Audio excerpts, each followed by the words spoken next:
Хочу обратиться к президенту России Владимиру Путину. Владимир Владимирович, признаюсь, я за вас ни разу не голосовал. Но ведь и вы являетесь президентом не только лишь для своих избирателей, не только лишь для своего электората, а для всех россиян в общем. В свое оправдание могу лишь сказать, что я являюсь законопослушным гражданином Российской Федерации, честно плачу налоги, тружусь на 2 работах для того, чтобы прокормить свою семью, и до недавнего времени не видел ни одного расследования Навального.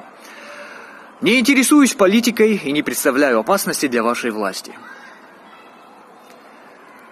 Наверное, я крайне удобный обыватель для вас и для вашего окружения. Но, Владимир Владимирович, у меня проблема.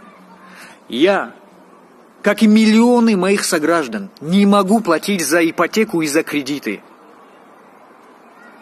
А ведь совсем недавно безукоризненно вносил каждый платеж. И собираюсь и дальше соблюдать все условия кредитных договоров.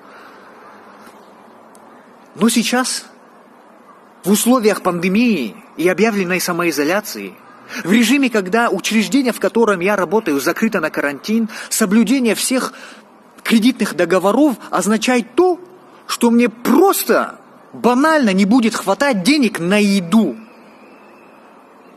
Я останусь без средств к существованию. Все уйдет на выплаты.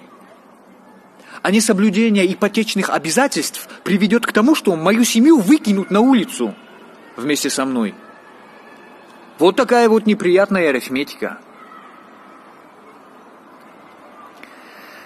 Владимир Владимирович, я уже понял, что вы не особый сторонник социальных выплат населению в условиях пандемии. Но тем не менее я хочу вас попросить. Так как вы являетесь мастером обнуления, давайте вместе с обнулением ваших президентских сроков обнулим ипотеки и кредиты таких, как я. Владимир Владимирович, пуская все на самотек, вы лишаете моих внуков увидеть вас в кресле президента страны.